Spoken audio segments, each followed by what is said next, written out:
मित्रांनो, तुम्हाला बँकेत जॉब पाहिजे असेल तर इंडियन ओव्हरसीज बँकेमध्ये लोकल बँक ऑफिसर या पोस्टसाठी भरती निघाली आहे। 400 जागा आहे। महत्त्वाचं म्हणजे सॅलरी पण चांगली आहे। 85,000 रुपयांपर्यंत सॅलरी जाते आणि त्याही पेक्षा महत्त्वाचं म्हणजे तुम्ही ज्या राज्यातनं अप्लाय करताय, जसं की महाराष्ट्रातनं अप्लाय करताय, तर इथली मराठी भाषा तुम्हाला आली पाहिजे। त्याची टेस्ट सुद्धा होणार आहे। जसं की तुम्ही बघितलं असेल, मे महिना सगळ्यात बेस्ट महिना आहे, कारण की तुम्हाला बँकेत जॉब पाहिजे असेल तर भरपूर साऱ्या नोटिफिकेशन आल्या आहे। जसं की SBI बँकेमध्ये सर्कल बेस ऑफिसरसाठी होती, IDBI बँकेमध्ये ज्युनियर असिस्टंट मॅनेजरसाठी होती, बँक ऑफ बडोदामध्ये भरती निघाली। अशा अनेक साऱ्या नोटिफिकेशन आल्या आहे। ही चौथी नोटिफिकेशन आहे आणि या महिन्यामध्ये अजून 3 नोटिफिकेशन येणार आहे। त्यामुळे जर तुम्हाला बँकेत जॉब पाहिजे असेल तर नक्की तयारी करा, कारण की यांचा अभ्यासक्रम आपण बघितला तर जवळपास सेम असणार आहे। त्यामुळे तुम्ही इंटरेस्टेड असाल, तुमच्या फॅमिलीमध्ये कोणी आहे ज्याला बँकेत जॉब पाहिजे आहे, तर नक्की त्यांच्या सोबत शेअर करा। डिटेल मध्ये समजून घ्या कोण कोण अप्लाय करू शकताय, वयाची अट काय, शिक्षण काय पाहिजे, कशा प्रकारे अप्लाय करायचं, फी किती आहे, सगळं सांगतोय। त्याआधी असेच अपडेट पाहिजे असेल तर चॅनल सबस्क्राइब करून बेल बटन दाबा, तरच तुम्हाला नोटिफिकेशन येईल आणि लवकर तुम्ही अप्लाय करू शकाल। चला तर बघूया डिटेल मध्ये।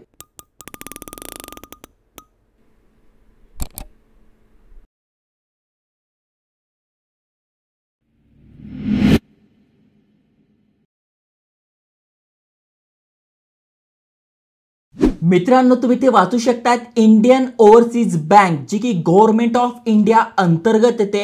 इथे बघा आत्ताच नोटिफिकेशन आलं आहे 12/5/2025 रोजी। कशासाठी भरती निघाली आहे तर लोकल बँक ऑफिसर यासाठी ही भरती निघाली आहे। टोटल इथे 400 जागा असणार आहे। महत्त्वाचं म्हणजे 12/5 पासून 31/5 पर्यंत आपण अप्लाय करू शकतोय। जसं की महत्त्वाच्या तारखा समजून घ्या। 12/5 पासून आपण अप्लाय करणार आहोत। शेवटची तारीख 31/5 म्हणजे 31 मे आहे।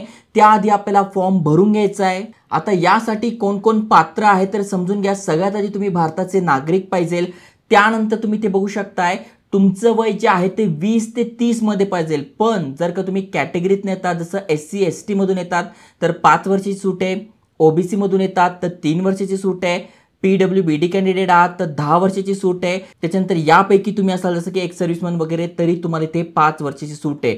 म्हणजे तुमचं वय 30 + 5 म्हणजे 35 जरी असेल तरी तुम्ही SC ST मधून अप्लाय करू शकणार आहात। ओके, आता यासाठी शिक्षण काय पाहिजे तर डिग्री म्हणजे एनी ग्रॅज्युएशन, एनी डिसिप्लिन, म्हणजे सायन्स झालंय, कॉमर्स झालंय, आर्ट झालंय, BE BTech झालंय, इंजिनिअरिंग झालंय, कुठलंही तुमचं ग्रॅज्युएशन डिग्री तुमच्याकडे आहे, पूर्ण झालेली आहे, तुम्ही इथे अप्लाय करू शकणार आहात।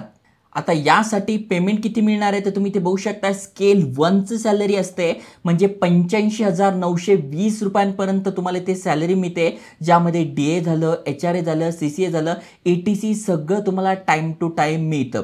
आता महत्त्वाचं म्हणजे जर का तुम्ही ते जॉईन करणार असाल, तुम्ही एक्झाम दिली, त्याच्यानंतर सिलेक्ट झाला, तर इथे प्रोबेशनरी पिरियड असणार आहे 2 वर्षाचं। म्हणजे तुम्ही काम कसं करतं, काय करतं, किती ॲक्टिव्ह तुम्ही आहात, हे 2 वर्षाचा तुमचा प्रोबेशनरी पिरियड असणार आहे आणि त्यानंतर तुम्ही या बँकेत परमनंट म्हणून जॉब करणार आहात। आता इथे अजून एक महत्त्वाची गोष्ट म्हणजे बॉन्ड असणार आहे। अनेक जण व्हिडिओ सांगत नाही, पण ही डिटेलमध्ये माहिती मी तुम्हाला सांगतो। म्हणजे इथे सिलेक्शन झालं, आपण जॉबला लागलो, 2 वर्षाचा प्रोबेशनरी पिरियड करतोय, पण त्याआधी जर आपण ही बँक सोडून दुसऱ्या ठिकाणी जॉबला लागतोय तर इथे एक बॉन्ड आहे 2 लाख रुपयाचं। जर का आपल्याला आधीच सोडावं लागतंय तर ही बॉन्डची अमाऊंट आपल्याला त्यांना द्यावी लागते। त्यामुळे जर तुम्ही कन्फर्म असाल की आपण इथे देणार आहोत, बँकचा जॉब तर प्रत्येकालाच पाहिजे, अनेक जण प्रयत्न करत असतात, सॅलरी पण चांगली आहे, त्यामुळे सोडायचा प्रश्न नाही आहे। पण अनेक जण MPSC UPSC ची तयारी करत असतात, तिथे त्यांना चांगली रँक वगैरे मिळते, तेव्हा त्यांना ते सोडावं लागतं, तर त्यांच्यासाठी ही बॉन्ड अमाऊंट असते।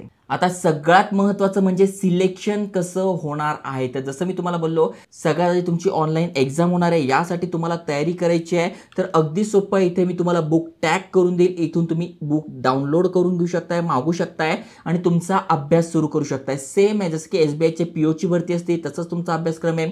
रेझोनिंग अँड कम्प्युटर ॲप्टिट्यूड आहे, जनरल इकॉनॉमिक बँकिंग अवेअरनेस आहे, डाटा ॲनालिसिस आहे आणि इंग्लिश नॉलेज, हे तुमचे टोटल इथे बघू शकताय। 30 क्वेश्चन 60 मार्कासाठी, 40 क्वेश्चन 40 मार्कासाठी, 30 क्वेश्चन 60 मार्कासाठी आणि 40 प्रश्न 40 मार्कासाठी, असे टोटल 140 प्रश्न असणारे 200 मार्कासाठी।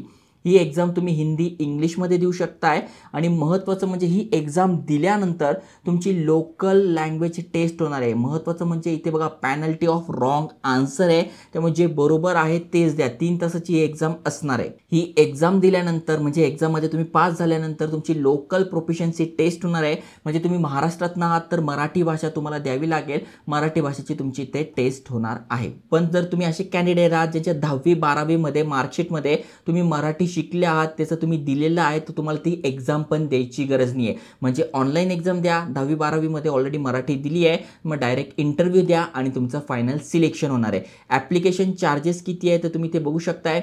सगळी माहिती इथे दिलेली आहे. अप्लाय कसं करायचं, कोण कोण अप्लाय करू शकताय सगळं दिलं इथे बघा. ही IBPSची वेबसाईट आहे, यावरून इथे बघा फॉर्म भरणं सुरू झालेलं आहे. नवीन जर तुम्ही असाल तर न्यू रजिस्ट्रेशन करा. ऑलरेडी अकाउंट आहे तर इथे करून तुम्ही कॅप्चा टाकून भरू शकताय. आणि नवीन असाल तर तुम्हाला काय करायचं आहे, बेसिक इन्फॉर्मेशन पहिल्या पेजमध्ये आहे, जसं नाव, आडनाव, मोबाईल नंबर, ईमेल ॲड्रेस सगळी माहिती टाकून घ्यायची आहे. त्यानंतर इथे बघा सेव्ह करायचं आहे. दुसरं तुम्हाला फोटो सिग्नेचर अपलोड करायचा आहे. त्यानंतर तुमचे डिटेल्स टाकून घ्यायचे आहे, प्रिव्ह्यू करायचा आहे, अपलोड करायचा आहे आणि पेमेंट करायचं आहे. तर अशा प्रकारे तुम्ही इथे हा फॉर्म भरू शकणार आहात. ओके. आता महत्त्वाचं म्हणजे जर तुम्हाला हे बँकिंगचे इंटरव्ह्यू द्यायला भीती वाटत असेल तर टेन्शन घेऊ नका. इंटरव्ह्यूचं पण एक बुक येतं, अनेकांना इंटरव्ह्यूमध्ये प्रॉब्लेम येतो, तर याचं पण एक बुक येतं बँकिंगसाठीच आहे. तुम्ही इंटरव्ह्यू इथून क्रॅक करू शकता, याच्या टिप्स वगैरे दिलेल्या आहे आणि तिथूनही तुम्ही इंटरव्ह्यूची तयारी करू शकणार आहात. तर चांगलं अपडेट आहे. ज्यांना ज्यांना बँकेत जॉब पाहिजे तुम्ही ते बघू शकताय. HDFC बँकेचं लाईफ ॲडवायझर बनून इथे तुम्ही काम करू शकताय. SBI मध्ये परमनंट जॉब वॅकन्सी आहे, 45,000 सॅलरी आहे, इथे करू शकताय. किंवा IDBI बँकेत आलं इथे करू शकताय. SBI तर्फे पण अपडेट आलाय आणि प्लस बँक ऑफ बडोदामध्ये पण अपडेट आलाय, इथे पण तुम्ही करू शकणार आहात. अजून महत्त्वाचं म्हणजे युनियन बँकेमध्ये सुद्धा असिस्टंट मॅनेजर या पदाची भरती निघाली आहे. 11 दिवसापूर्वीच आपण व्हिडिओ बनवला होता. जसं मी तुम्हाला बोललो, मे मध्ये भरपूर साऱ्या बँकिंगच्या ज्या अपडेट असतात, वॅकन्सीज असतात त्या येत असतात. त्यामुळे नक्की अप्लाय करा, शेअर करा. सगळ्या लिंक तुम्हाला डिस्क्रिप्शनमध्ये मिळून जाईल. जय हिंद, जय महाराष्ट्र.